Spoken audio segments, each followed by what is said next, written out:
मेरे साथ बोलिए, भारत माता की। मेरे साथ प्रचंड आवाज से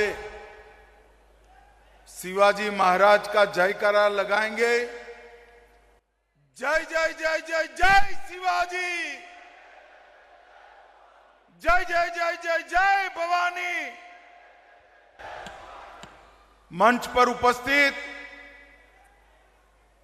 महाराष्ट्र के सम्माननीय मुख्यमंत्री श्रीमान देवेंद्र फडणवीस जी, महाराष्ट्र के पूर्व मुख्यमंत्री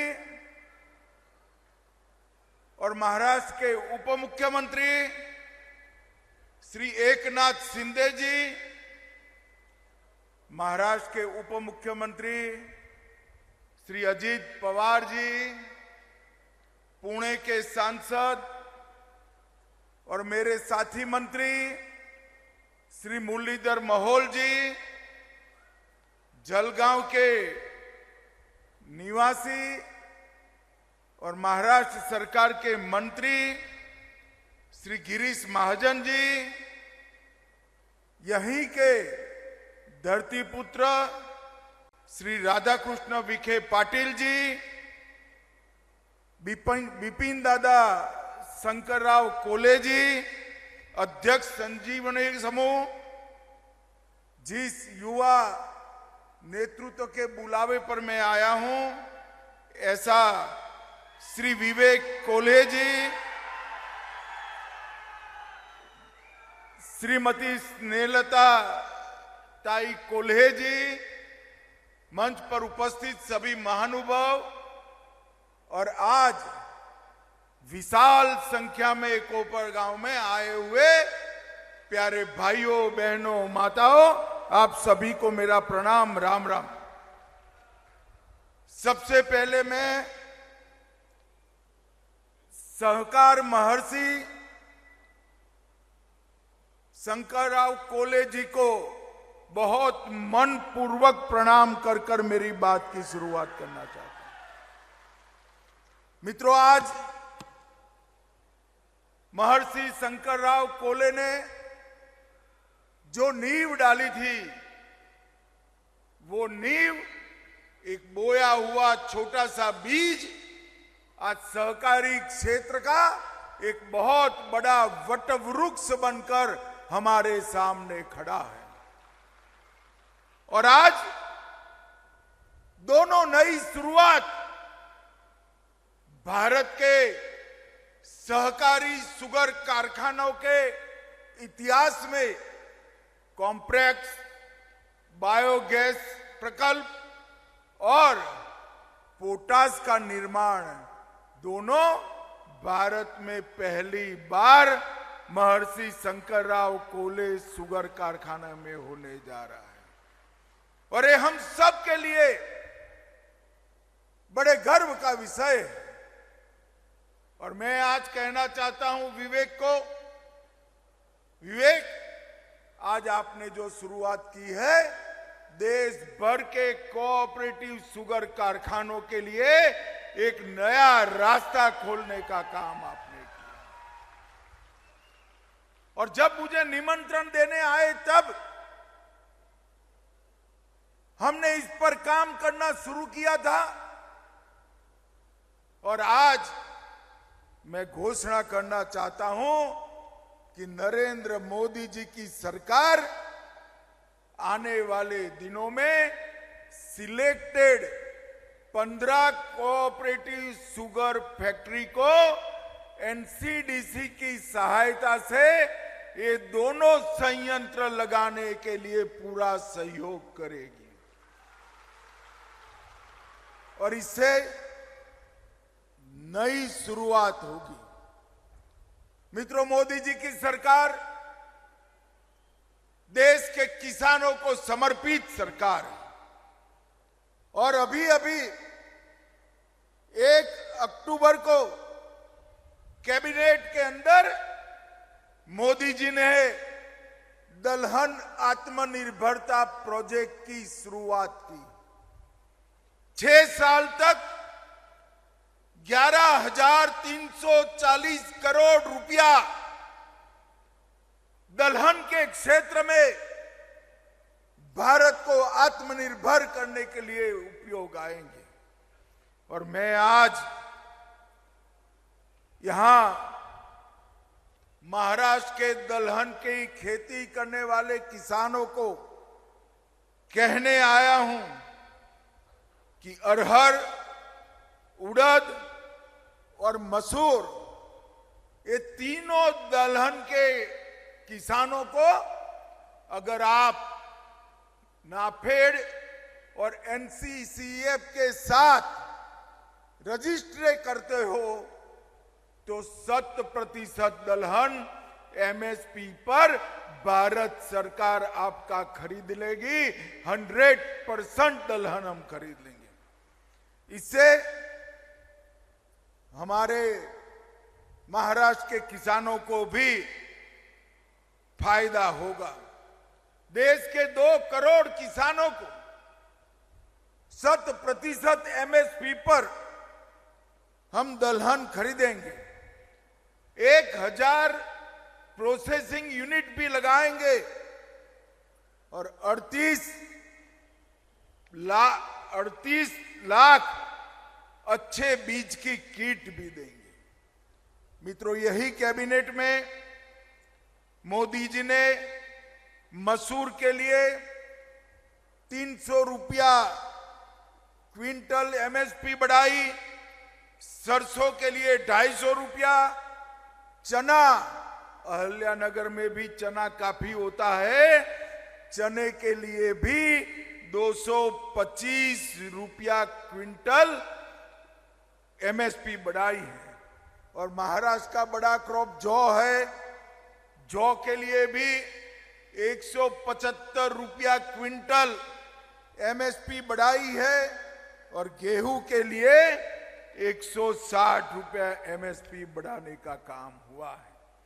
नरेंद्र मोदी जी के नेतृत्व में ज्वार की एमएसपी में अब तक 11 साल में 2.5 गुना बढ़ोतरी, बाजरे में 2.5 गुना बढ़ोतरी, तुअर अरहर में 100% बढ़ोतरी, मूंग में 100% बढ़ोतरी, सोयाबीन में 2 गुना बढ़ोतरी और कापूस में 2 गुना बढ़ोतरी करने का काम नरेंद्र मोदी जी ने किया है। और मित्रों, अभी जो जीएसटी के रिफॉर्म हुए, इसमें किसान के उपयोग की ढेर सारी चीजों पर जीएसटी 5% पर लाने का काम नरेंद्र मोदी जी ने किया। ट्रैक्टर के कलपुर्जे, हार्वेस्टर, थ्रेसर, स्प्रिंकलर, ड्रिप सिंचाई, पोल्ट्री और मधुमक्खी पालन की मशीनें 5% पर लाने का काम किया है। और जीव कीटनाशक और प्राकृतिक मेंथोल को भी 5% लिया है। इससे लाखों किसानों को फायदा होगा। मित्रों, आज भारत के पहले सहकारी कॉम्प्लेक्स बायोगैस प्लांट का उद्घाटन हुआ है। इस परियोजना में लगभग 55 करोड़ रुपया लगा और ये सीबीजी प्लांट हर रोज 12 टन प्रतिदिन सीबीजी का उत्पादन करेगा और 75 टन प्रतिदिन पोटास गुड़ से बनाने का काम करेगा। ये दोनों चीजें हमारा देश विदेश से आयात करता है और आयात बंद होकर आत्मनिर्भर भारत की दिशा में आगे बढ़ेगा। मैं विवेक भाई को इसलिए भी बधाई देता हूं, उन्होंने प्लांट तो डाला मगर उसके पहले इसके बिक्री के लिए गेल, बीपीसीएल, इफको, क्रिप्को, राष्ट्रीय केमिकल फर्टिलाइजर, ये सब में एग्रीमेंट कर पूरा मटेरियल बेचने की व्यवस्था वो अपने आप कर चुके हैं। और सक्रिय सर्कुलर इकोनॉमी, चक्रीय अर्थव्यवस्था का एक आदर्श उदाहरण शंकरराव कोल्हे साकर कारखाना बना है। मित्रों, मैं आज यहां से देश भर के कोऑपरेटिव साकर कारखानों को कहना चाहता हूं कि हमने इथेनॉल के प्लांट मल्टी डायमेंशनल बनाने की जरूरत है और इसके साथ साथ ये सारी व्यवस्थाएं, अगर एक संपूर्ण साकर कारखाना बनाना है तो ये सारी व्यवस्थाएं बनानी पड़ेगी। मित्रों, मैं आज देवेंद्र जी और अजीत दादा और एकनाथ जी को भी कहना चाहता हूं, सहकारी साकर कारखाने की शुरुआत महाराष्ट्र ने की थी। अब महाराष्ट्र की ही जिम्मेदारी है साकर कारखानों की चक्रीय अर्थव्यवस्था 100% सर्कुलर इकोनॉमी को पूर्णतया जमीन पर उतारने की शुरुआत महाराष्ट्र से होना चाहिए। महाराष्ट्र सरकार भी इसमें मदद करे, भारत सरकार भी मदद करेगी। और ये जो उदाहरण यहां पर विवेक कोल्हे ने बनाया है, ये उदाहरण महाराष्ट्र की सभी अच्छी शुगर मिलों के अंदर एग्जाम्पल बनकर हमें वहां प्लांट करना चाहिए, जिससे आने वाले दिनों में शुगर मिलों को चलाने का बहुत अच्छा फायदा हो। भारत का पहला जूस टू इथेनॉल प्लांट भी यहां बना था, मगर मैं आज यहां कहना चाहता हूं कि हर शुगर कारखाना जो मुनाफा करता है, हमारे फलों के प्रोसेसिंग का काम भी करे। इससे फलों की खेती भी बढ़ेगी और शुगर कारखाना का एक प्रकार से मुनाफा भी बढ़ेगा।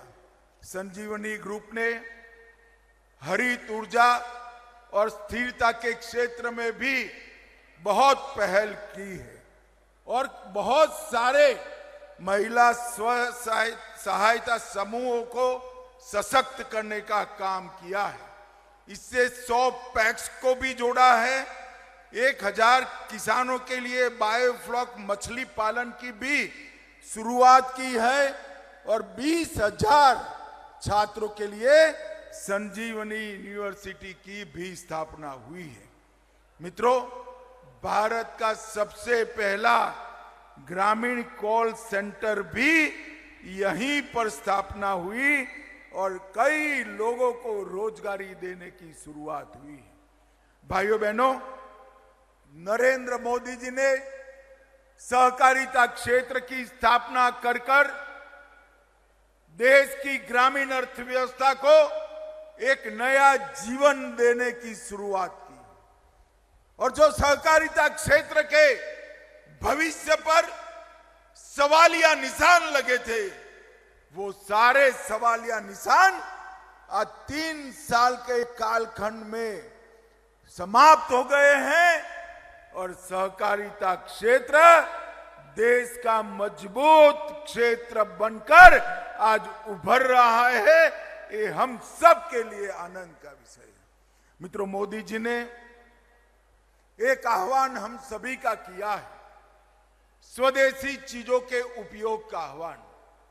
आज यहां पर इतनी बड़ी मात्रा में किसान भाई बहन आए हैं, तब मैं सभी को करबद्ध विनंती करने आया हूं। हमारे नेता नरेंद्र मोदी जी ने कहा है, अगर 140 करोड़ की जनता ये तय कर लेती है, देश का हर व्यापारी अगर तय कर लेता है कि हम ना कोई विदेशी वस्तु का उपयोग करेंगे, ना कोई विदेशी वस्तु का व्यापार करेंगे, तो 140 करोड़ देशवासियों की परचेज से, इनकी खरीदी से हमारे अर्थतंत्र को बहुत बड़ी गति मिलने वाली है।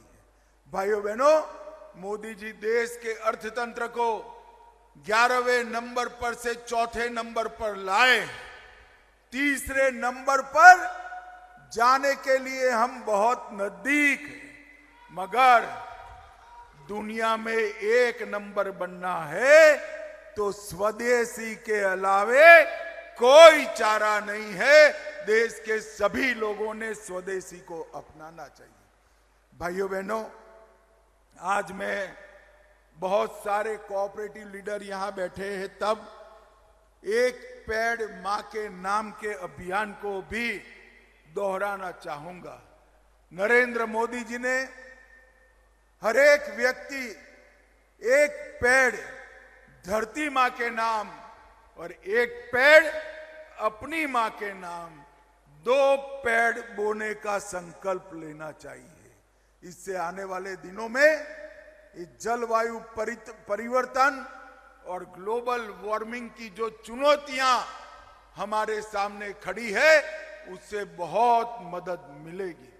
मित्रों, अंत में मैं फिर से महर्षि शंकरराव कोल्हे जी को बहुत मनपूर्वक प्रणाम कर कर याद करना चाहता हूं और बिपिन दादा और विवेक को बहुत मनपूर्वक अभिनंदन करना चाहता हूं कि नई शुरुआत आने वाले दिनों में देश भर के शुगर कारखानों के लिए एक नया रास्ता खोलने वाली होगी और आपकी ये शुरुआत विवेक जी, शंकर राव जी के योगदान की तरह ही बहुत लंबे समय तक कोऑपरेटिव सेक्टर याद रखेगा। आप सभी का बहुत बहुत धन्यवाद। भारत माता की, जरा जोर से बोलिए, भारत माता की। एबीपी माझा, उघडा डोळे बघा नीट।